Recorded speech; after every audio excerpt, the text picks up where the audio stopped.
Welcome to the Contrarians and to another episode of Battle of the Rock. Tonight, Toto versus REO. The panel's here. We want to hear from you in the chat. Let's do it.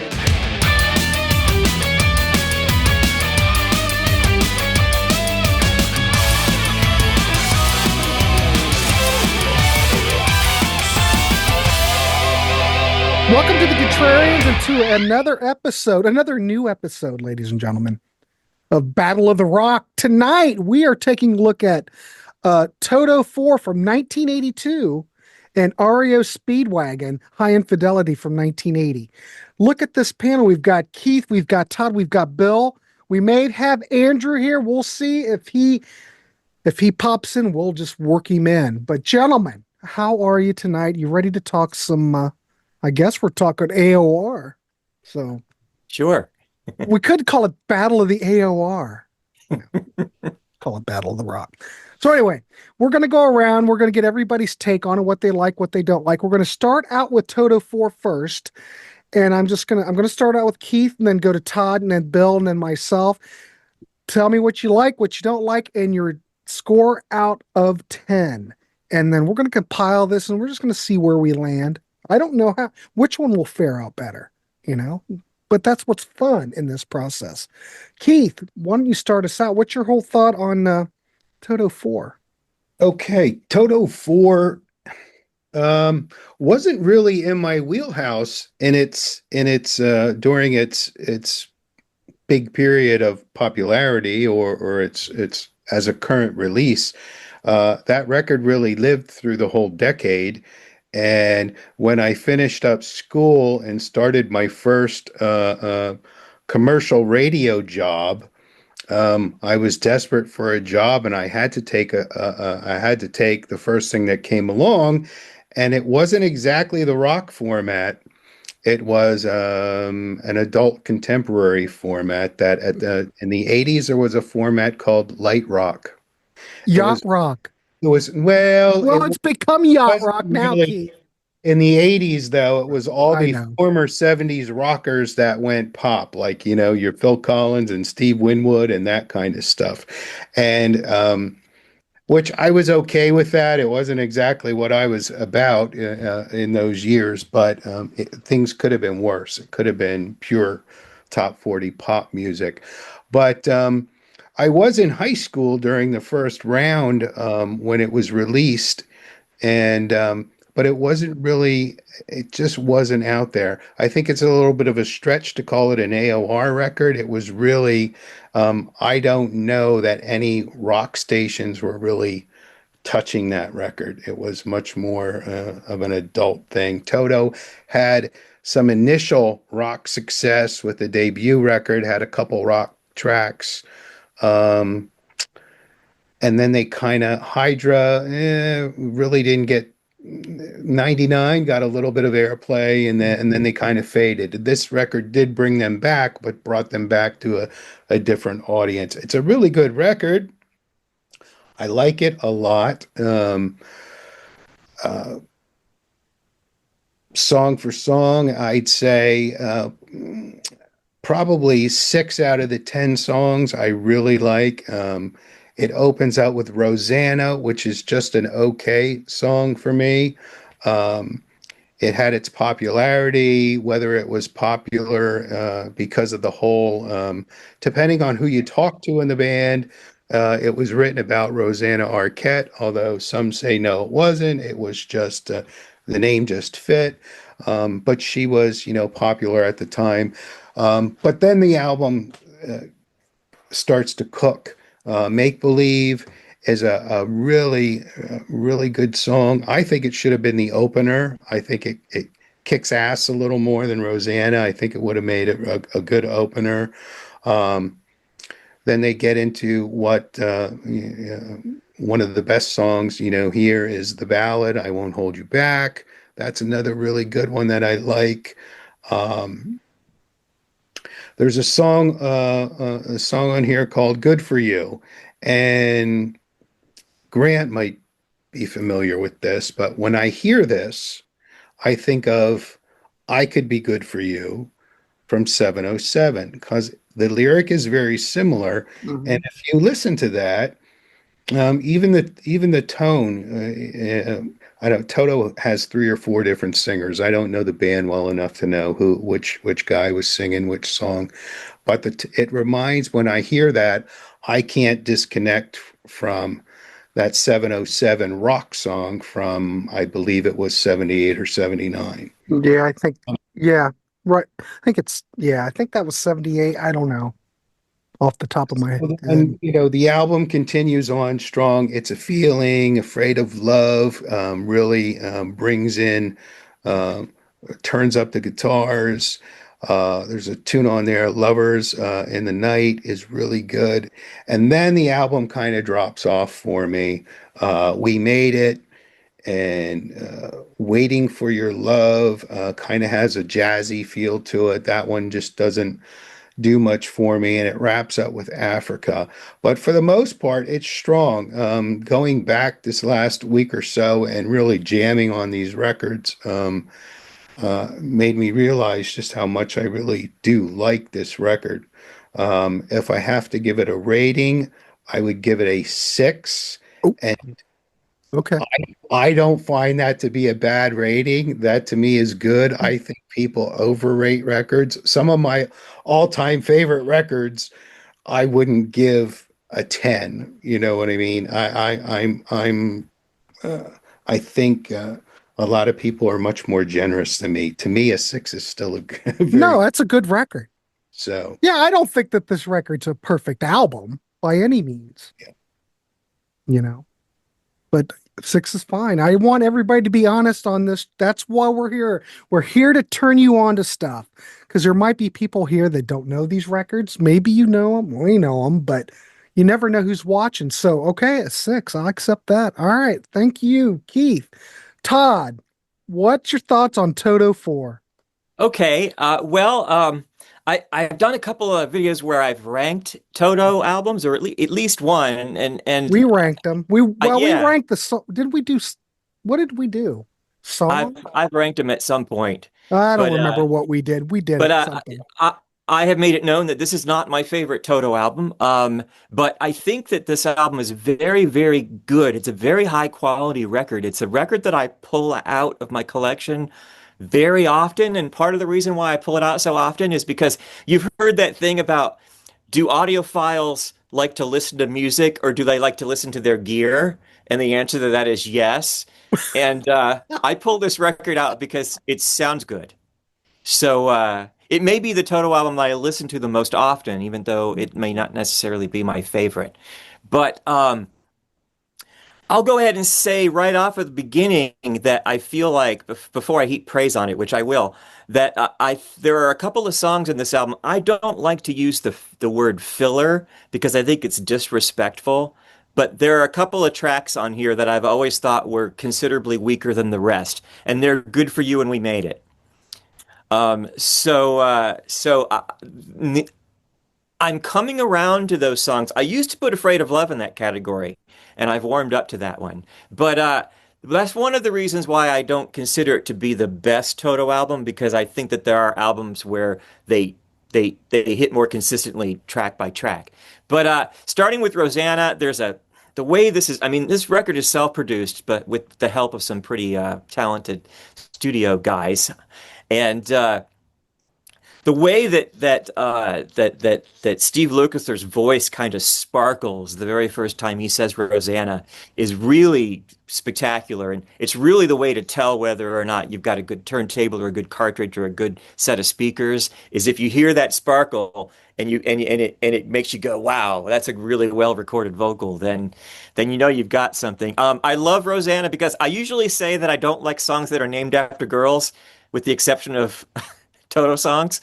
But uh, fantastic double keyboard solo, which is both David Paich and Steve Porcaro. And it's funny because they're currently touring with Greg Fillinganes, who of course is a monster player, played on Thriller and a whole bunch of albums. But I saw a video a couple of weeks ago where he was talking about how he has to play both parts. So it goes from, the organ to the synth and back again. And he talks about how, it's hard for one person to play both of those parts. But Rosanna's spectacular song. I'll skip over Make Believe. Make Believe is solid. Make Believe is another song that took me a while to get into. Fantastic recording and really good vocal performance by Bobby Kimball. I Won't Hold You Back again.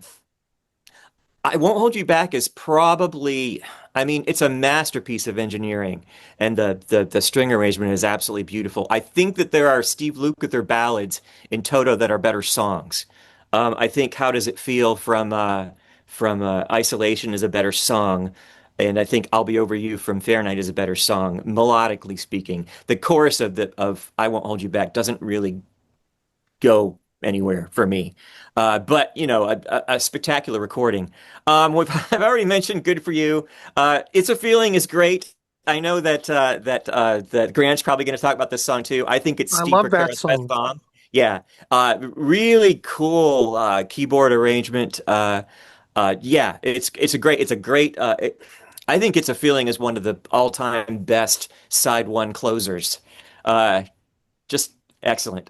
Freight of Love is a good solid track with, and one of the things that each one of these songs has is great guitar riffs, great rhythm guitar playing by Lukather. And all of these songs have it, even the ones that I don't like as much. But Lovers in the Night, fantastic. That I don't even know if it's a bridge, just that middle part of the song, the instrumental with the synths and everything, just really, really powerful. Waiting for Your Love, I actually really like because I don't like to use, I'm going to call it light rock or jazz rock rather than yacht rock, but it's got that yacht rock vibe. Like it's almost disco. It's like it's right up there at the edge. Bobby Kimball was good at that. He wrote this song along with Paish, and he contributed another similar song on the first Toto album. And I like this track again. A great, not my favorite song on the album, but a great way to listen to your gear. And then Africa. And one of the things that's great about this album, I think, is that it's bookended by two really strong tracks. And the more you hear stories about them talking about how they did Africa last, and they were underconfident about it, and they were worried about getting it finished, and just the fact that that they were concerned about it. I just think that that's amazing because it doesn't seem like they should have been. But I like Toto 4 mostly because it's really a marvel of engineering at this point in the early 80s. And even though I think it's a little inconsistent with the song quality, it's a solid album. And I would give it an 8. Mhm. Yeah.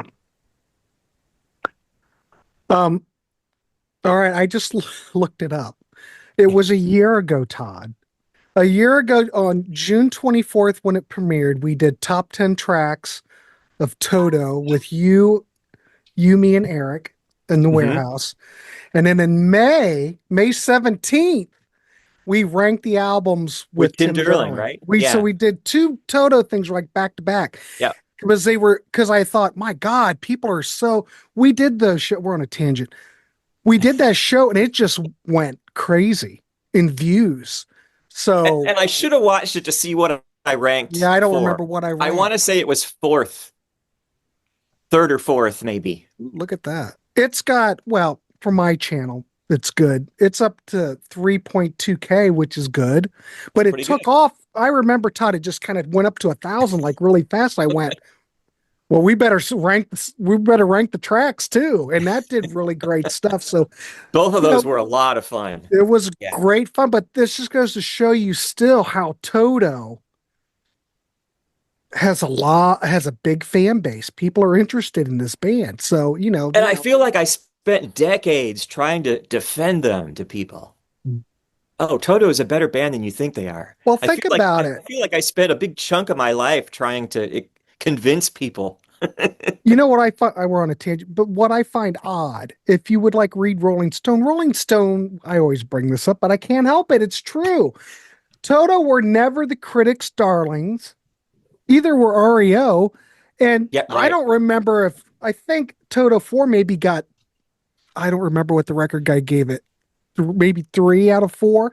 And for a band that the critics never really cared for, the fact that it won all those Grammys, I mean, that's fine. I think it's wonderful, but it's like, what happened that it everything turned around? But Right. I think an 8. I think an 8. Not that I care. I do care, but I think an 8's a good rating. So I got that. All right. Bill, nice to see you. Are you ready to talk some Toto? I'm ready to talk some Let's Toto. give Hopefully me my your voice thoughts. holds out here. All right. So, all right. Once upon a time back in 1983, I actually considered Toto IV my all-time favorite album.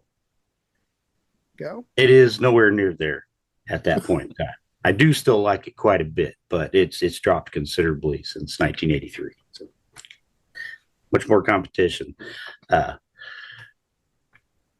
I could not disagree with Keith Moore as far as Rosanna to open the album.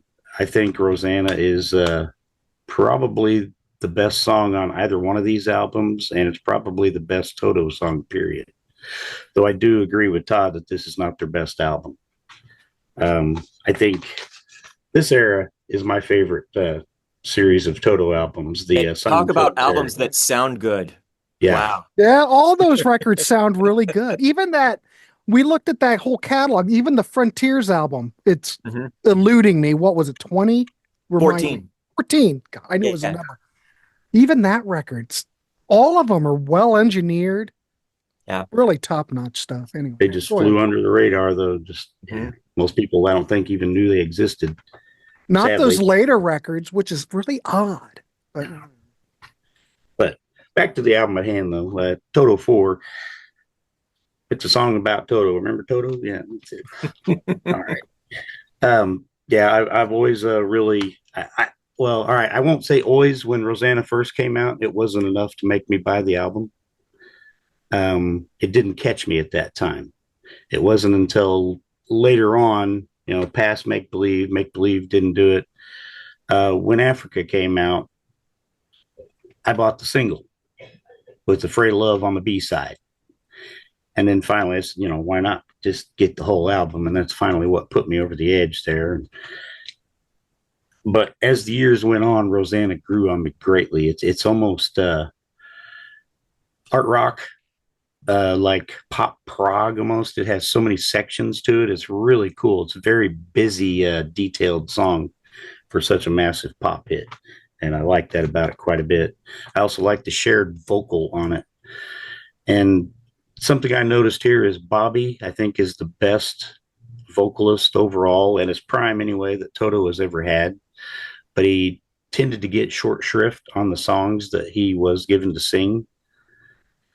It seemed like sometimes David or Steve Lukather would sing some of their own songs that might have been a little bit better quality and gave Bobby the leftovers. But here, oddly enough, Bobby sang co-lead with these guys on the two biggest hits, with Steve on Rosanna and with David on Africa.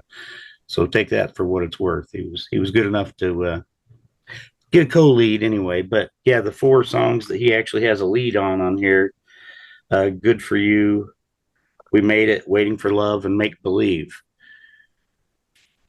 Yeah, none of these are among the bigger hits. I mean, at least, Make Believe was a top 40 hit. Waiting for Love was a lesser hit. I think it got to like number 70 something when it was finally released. Yeah, I always kind of felt like Bobby was the extra guy, maybe because he did not play any instruments and he was just the lead vocalist. He wasn't part of that studio pro camaraderie that some of these guys had. I don't know how much that played into it. And that's one thing about this band in particular and this album. They do have that whole studio pro vibe that can be used as a knock against them. They are excellent musicians, but it can sound a bit anonymous at times. And usually, bands like this, I really love. It's the same reason I love the Beatles, Pink Floyd, Blue Oyster Cult, Queen, multiple songwriters, multiple lead vocalists. To me, that's normally a plus, and I think it is here too. But in Toto's case, most people don't know who these lead vocalists are, I think. they still kind of remain anonymous unless you actually are a fan or a music nerd. I think, you know what? That's a good point, Bill, because if you look back over reviews, I think that was one of the criticisms of Toto is that they were kind of faceless and, you know, all great players, but they didn't really have like a specific sound, I guess. Yeah. You know what I mean? But if you're a studio guy, I think you would need to be kind of neutral on stuff. Exactly. Yeah, it's perfect for being. I made all that up, but you know, No, it's that's kind of exactly like it. Ronnie Montrose, and I brought this up before. Ronnie Montrose doesn't really have a sound. He's a great guitar player, but it could be anybody playing that, you know?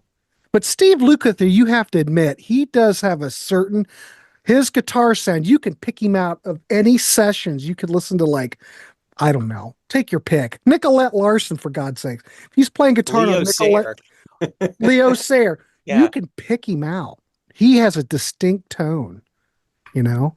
Now, maybe his vocals, I don't think, are quite as distinct, you know? I don't know. I don't know what I'm talking about. But I think that was a criticism once that they were just kind of, you know, Toto could morph their sound. You listen to Africa, it almost sounds like a different band compared to Rosanna to me. Yeah, Maybe I'm making that does. up. But, you know, back in the day, sorry, when Africa came out, I had no idea it was Toto. I was used to the whole Toto first album, which I had bought because that was a pretty big record. And that really didn't sound like Hold the Line or anything off that record. But I do think Bobby Kimball had a distinct tone, though. You can pick him out of anywhere. I don't know. It's just Yeah, interesting. It's just I think interesting. Pace and Steve Porcaro had a thing too. They had it that when you think about that first album, I think a lot of you think about that piano Yeah. in Hold the Line, and you think about the synth sounds in like Child's Anthem, and that's kind of their sound. Now, I came from I'm sorry, Bill. No, I'll make this quick so we can 100%. go back. I came to 100%. Toto through Boz Scaggs. For some reason, when I was in the eighth grade, I liked Boz Scaggs, Silk Degrees, and Down Two Then Left. And so when I heard Toto, I thought it sounded like those Boz records I think because we those made guys that were on them. comment, Todd, What's because that? that Silk Degree sounds just like a Toto album with Yeah. Boz. Yep. 100%. It's like kind of like 99. Put Mhm. Boz on there. But yeah, it was the whole band. They played on the whole thing. Yeah, that's a good point. Mhm. Anyway, I've often considered Soap Degrees kind of the trial run Toto album prior to the debut. So, you know, Yeah. And Lukather was so young. yeah, I think he was 19, something like because what that. was that? Silk Degrees. What year was that? Was it 76? 76. Yeah. God, he was just a kid. Yeah. Well, let's see here. Anyway, sorry, Bill. Go ahead. Hey, we tend You to know get we're going to go on tangents. So yes. Let's going through the track listing here. I actually did like I Won't Hold You Back quite a bit at the time. I like the dynamics of that song. The way Porcaro's drums come in right before the chorus, it just out of that slow part of the it has that big, almost Jim Steinman-esque sound, and I kind of enjoyed that about it. Steve Lukather does have kind of a plain sounding voice, but I've always really liked it for some reason. It's not super distinctive, but I think it works well for his songs. Let's see here. Yeah, Africa. Yeah, obviously, as I said, I bought the single, so obviously I liked it. But to this day, I don't know how that thing hit number one. And I don't know how Weezer had a hit covering it because it is just such a weird song, lyrically and musically. It sounded like nothing else around at the time. And I mean, what are these guys even singing about? It's not even taking into account the video. That's a whole other. Yeah, but obviously, a lot of other people were attuned to the weirdness as well and liked it. So, remains their only number one hit. And yeah, I agree with Todd on it opens and closes quite nicely. This album, the bookends are the big hits, and they weren't buried anywhere. So you're unless you absolutely hate these songs or something, it's a good way to start and close the album. One thing I like the cover, the callback to the debut album with the four rings representing the fourth album as opposed to the single ring for the debut. That was a neat little touch there. I had never known until this afternoon that when he drew that, the top ring is perfect, representing 4, and the other 3 rings have like nicks and chips and scratches out of them, and I those are never supposed to noticed that. yeah, those are supposed to represent the 3 previous records. I hadn't noticed that either until I I thought had that was read cool. the same thing within the last day or two, looking up stuff on these, and Yeah. I thought so too. It made me look closely at the album cover. Wow, really? I never noticed that. Uh, all right, overall, I would give this, I'd say the same rating as Todd at this point. It is no longer my favorite album of all time by any stretch, but I still do like it quite a bit. And I agree there are some songs on here that are, shall we say, lesser quality than others. They're all good. I enjoy them all, but it's certainly not a perfect album. So yeah, I would give it an 8 at this point in time. All right. Well, I know we haven't talked about REO Speedwagon, but I don't return to Toto 4 very often. I don't think I haven't listened to any Toto since we did those shows, Todd. But That was that a doesn't lot. mean anything. There was a lot of listening to Toto. I'll give Yeah. you that. But I'm trying to remember what I said about it. But if I'm looking at the track listing, I think Rosanna. I don't think originally in the original show Rosanna's okay, but I kind of dig Rosanna now a little bit more because I haven't heard it. That song back in 1982 was played all the time. The video played all the time, and I kind of got a little too much. I had a little bit too much of Rosanna. But I'm looking at the tracks. Rosanna, Make to Believe, I Won't Hold You Back, Good for You, It's a Feeling. And you mentioned It's a Feeling, and I think, God dang, that's a great song. I think side 1 is stronger than side 2, but Yes. there's one thing about this record that I have to give it, and I think we probably discussed this, Todd, on the other show, is that the sequencing of this record is really good. Yeah. When I listen to it, it flows very nicely, whether there's a song that you consider filler or not filler, but it just kind of flows. And when you listen to it, you just kind of go through it and you listen to the whole thing. Even Afraid of Love, even though it's not one of my favorite songs, it starts with a bang. Yeah. So when you flip over the album, it's not like, oh, this side isn't going to be as good. You don't feel that way from the beginning. Yeah. But it starts out with Rosanna, ends with It's a Feeling, and then Afraid of Love, like I said, starts out great. Africa ends the album, which I think is a freaking phenomenal track. I love Africa. I like the Weezer version, though I'm not sure why Weezer really did. They really didn't add anything to it. They just basically did their own version of it. It's just like a clone, kind of. But I thought it was fun. I thought that whole record where they're in the pastels and I like that Weezer record. It's a fun record. I would give this even though it's got quite a bit of filler though. But even though it does, it still works. I like the album quite a bit. Sound quality is great. You cannot deny that this was an important record because it won 6 Grammy Awards. How they pulled it off, I have no idea, but they did. REO Speedwagon sold more records. They were never a critic's darling, though I think the critics like High Infidelity, though, and we're going to talk about this. I think I would be happy. I think an 8. I think this is an 8. This is far from a perfect record. And I don't think when we rank these, I can't remember what I rank. I didn't rank this as my number 1 because there were records I like better. It's good record. I give it an 8. It's got filler. I can't imagine how it won so many Grammys, but hey, I don't know. I think I was kind of surprised back in the day that it won so much. So anyway, we got a 6. Well, the last show we did a live one, and I had all kinds of stats, and we kept coming out in the equal on stuff. So, 6, well, wait a minute. Yeah, we got a 7.5. I think that's fair. Keith brought it down quite a bit. Sorry, guys. It's okay. We're just trying to turn you on. I think it's a good record. Was it worth all the Grammys? I don't know. But there's some filler.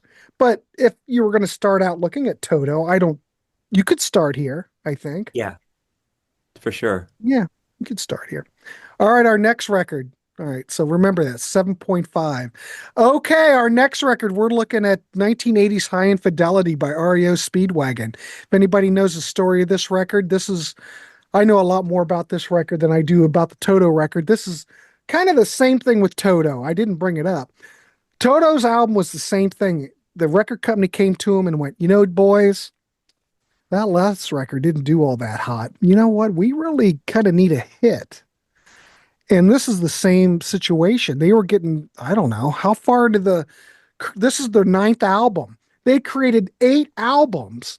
And, Epic's going, all right, boys, we really need a hit, and they were freaking out. They're about ready to lose their contract. So anyway, this came out in I November kind of don't think they deserved because the 2 albums prior to this were pretty good. They were pretty confident and solid. So Yeah, but I don't, Nine Lives really didn't have anything. Back on the Road Again. It had, what's the Gary Rickrath song on there? Well, there's a whole bunch because Kevin had a writer's block on Nine Lives. yeah. We could, I mean, I see why Epic was like that. They wanted it to go to the next level, and they thought it had been way past time. So that makes sense. yeah, it does because they had that whole period Michael Murphy stuff and whatever. Anyway, we're looking at this one record. So this was 10 times platinum. It was very successful. Produced by the band and Kevin Beamish. I'll let Keith start us off, but the hits, Don't Let Him Go, Keep on Loving You, #1, Take It on the Run was a #5. This had a lot of hits. I mean, when you listen to the whole thing, it sounds like one big hit. Anyway, they were on fire on this record. Anyway, Keith, what's your thoughts on High Infidelity? It stayed in the #1 position on the charts for 15 weeks. That's massive, and you could not escape this record during that time frame. It was just, I think for me, the big difference between the two is this record smashed all the barriers. They were playing it on rock radio. They were playing it on top 40 pop radio. Mhm.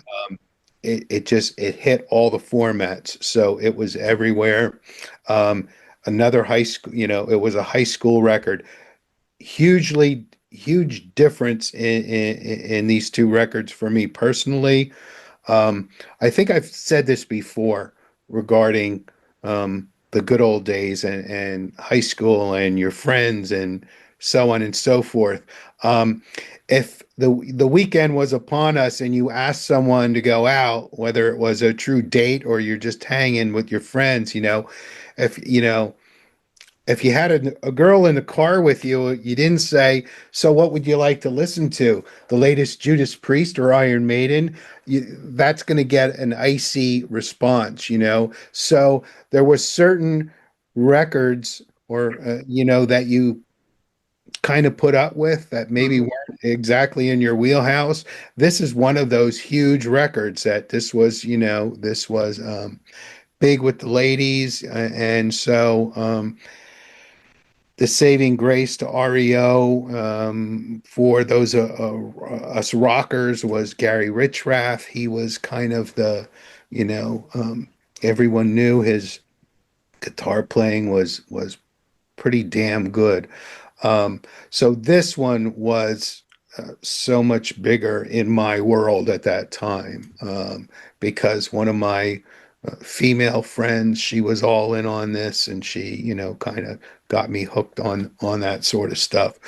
Another record, it's not perfect. There are a couple of songs on here that for me are duds, but it starts out strong. You get a 1, 2, 3 punch with 3 hits right off the bat. Don't Let Him Go, Keep on Loving You, Follow My Heart, and then it really takes a nosedive for me. I don't like when a current band tries to. I know they're doing it as a to pay homage or whatever to the past and their influences, but that In Your Letter with that, I don't know, 60s nostalgic uh, sound to it doesn't work for me. Don't like it at all. But they come right back with Take It on the Run, Mhm. out of Up, season. guys. Then Shaking It Loose Tonight. I don't know. That one, I don't really care for that either. Um, then we get a Bruce Hall song, Someone Tonight. I love the Bruce Hall songs. I loved, he was the Back on the Road Again on the Mhm. previous record. Bruce Hall was, it was nice that they gave him a, a, a spotlight in there. And, and the record wraps up with I like it. I wish you were wish you were there. It listening to it these last few days or whatever. To me, it has almost like a go to church gospely kind of weird sound to it. Um, and throughout this, Gary Richrath, that tone, that signature sound. Big difference between the two bands is if you think of REO Speedwagon, you can picture Kevin Cronin. You more than likely can picture Gary Richrath up there, always with a smile on his face, like he was loving what he was doing. I can't recall his name, but even the keyboard player, he wore that hat. He always had the hat on. You can see them in your head. I can't really picture any of the Toto guys. So what you were saying earlier about the faceless versus Mhm. whether that really makes a huge difference or not, uh, but it definitely exists. But so this was a big record in my prime, and like I said, for the most part, I like all of it. There are those few duds. I'm gonna give it. Um, I'm gonna up the point here and give this one a 7. All right. All righty, cool. Thank you, Keith. All right, Mr. Evans, you're up. Okay. Well, when I first considered talking about this topic, I thought to myself, well, I know what I'm gonna pick as the one that I like the best. But the number two album is actually really close to it, and I'll probably talk about why I think that the one that I give the lower rating is really close to it. Well, the more I listen to these two records, the more my number two record dropped a little bit. And I'll try to explain why. First of all, REO Speedwagon High Infidelity, nobody doesn't like this record. I mean, even people who like, harder rock records. Have you ever heard anybody say they hate High Infidelity? I never No, have. nope. There is a confidence in their songwriting. There's a lot of quality in their songwriting, and that it comes from different people in the band. It's not like I read an article in prep for this that said that Kevin Cronin at one point preferred to himself as the principal songwriter, and I thought to myself, I don't know if that's true. Uh, but uh, but one of the things about this record is the songs are strong, the songs are memorable. Melodically, there's a lot of quality to the songs. But part of why they were so popular was this was the very beginning of videos.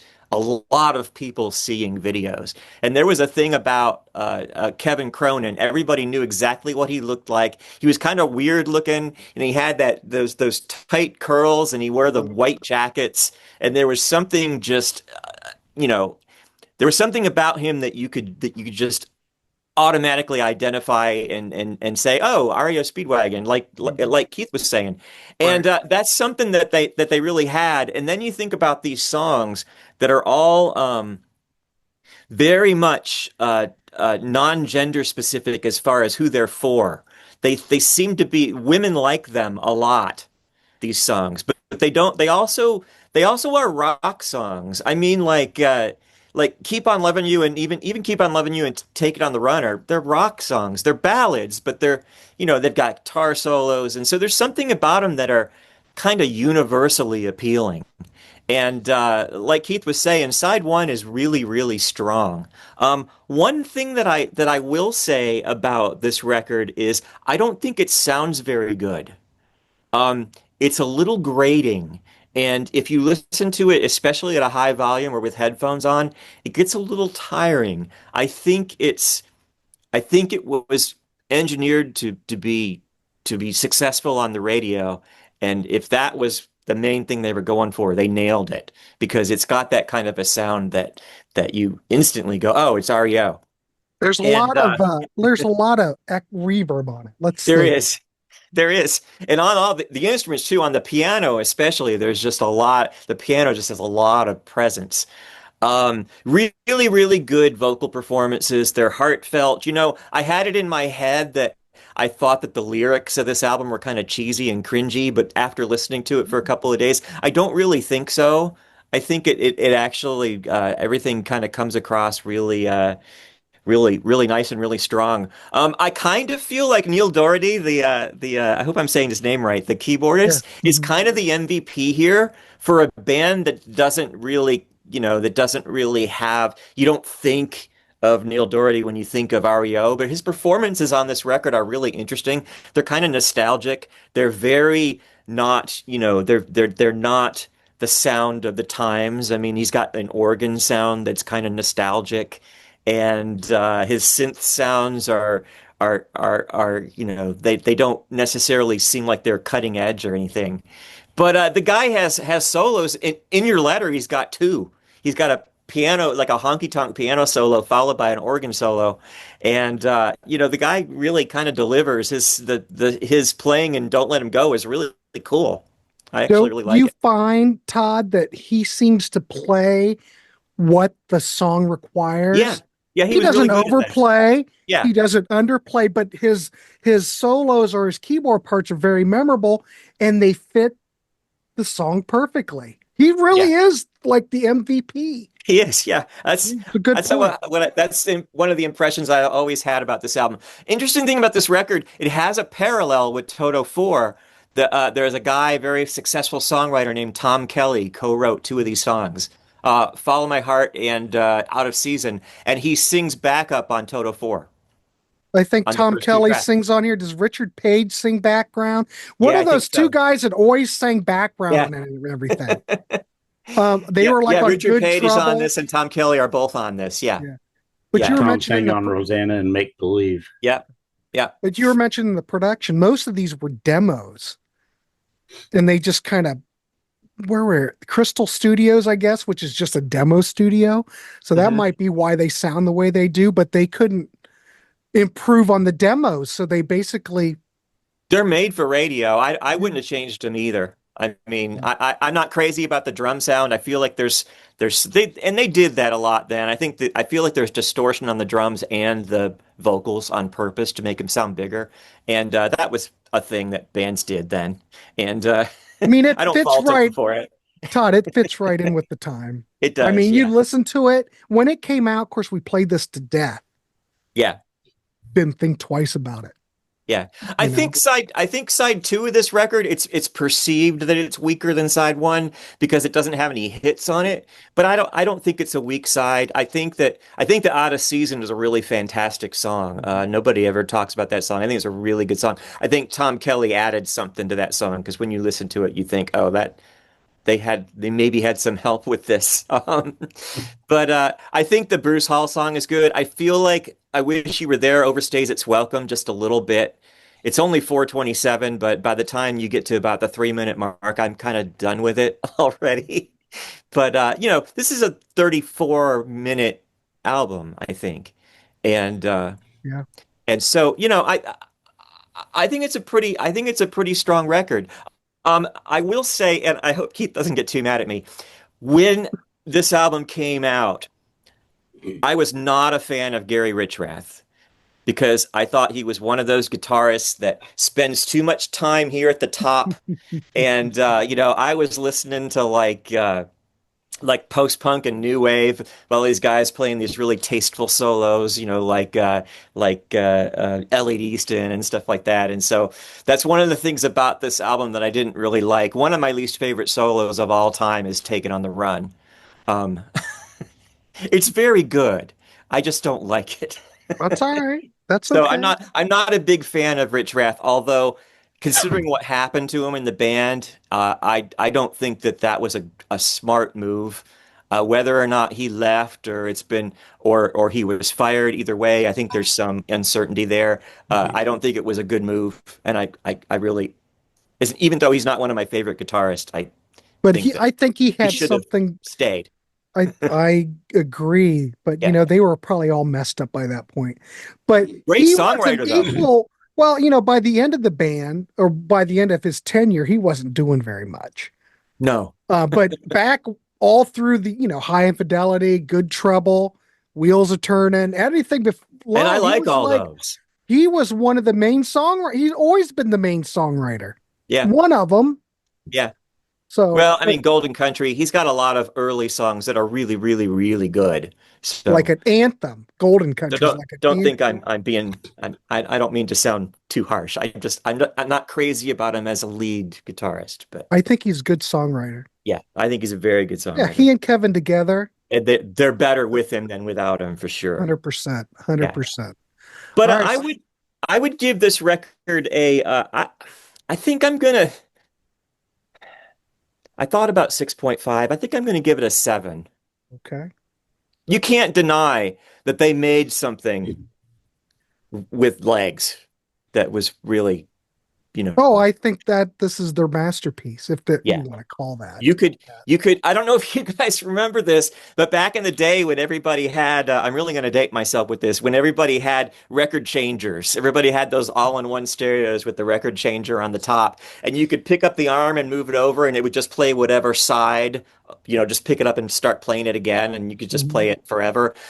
I can't tell you how many parties I went to where somebody just put on side one of High Infidelity and just let it Played it repeat. over and over again. Right. All right. Well, we've got 10 minutes left, gentlemen. I'm sorry, I went too long. No, you're all right, Bill. So we've got 2 7s. My spiel will be quick. So anyway, Bill, go ahead. All right. Spoiler alert. Y'all see the shirt I'm wearing. I do. I am an Illinois native and I currently live in Illinois, so I'm a home state boy here. So let my bias be known.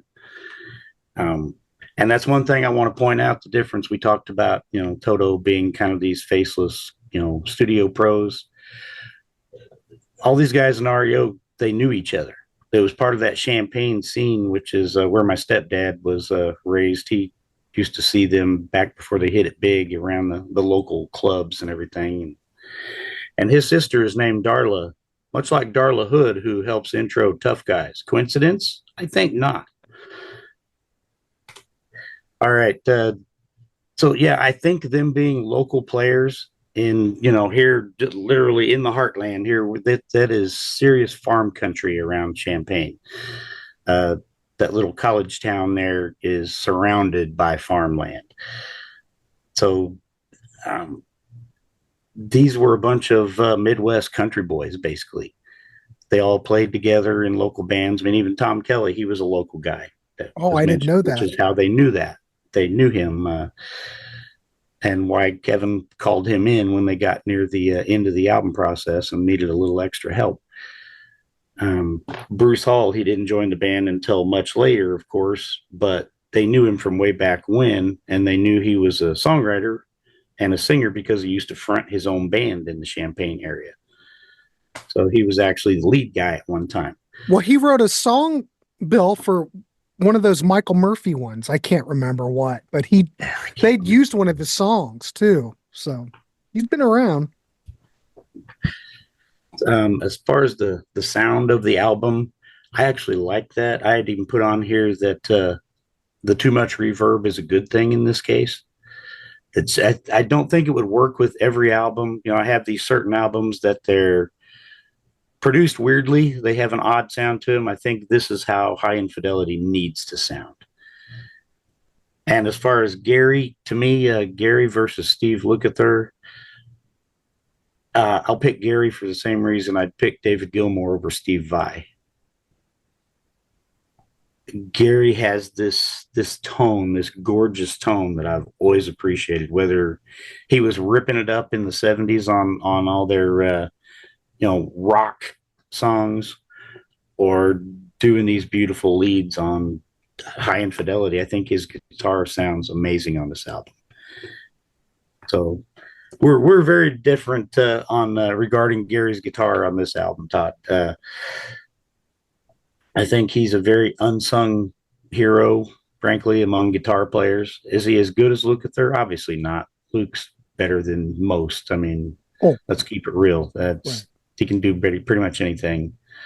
But again, I'd always pick Gary if I had to save one of them. They were hanging off a cliff. Sorry, Steve.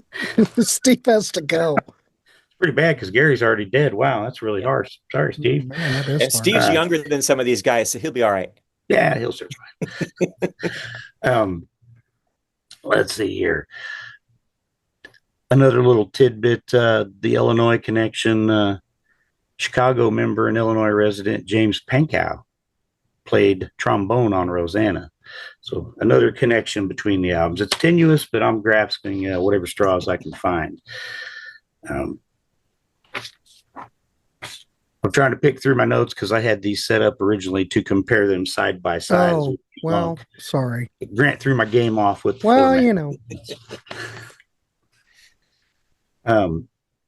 Yeah, I've already mentioned the demos. Yeah, and Kevin said that he thought it was a good idea to keep the demos because they tried to redo them, but they could never recapture the original passion of the demos.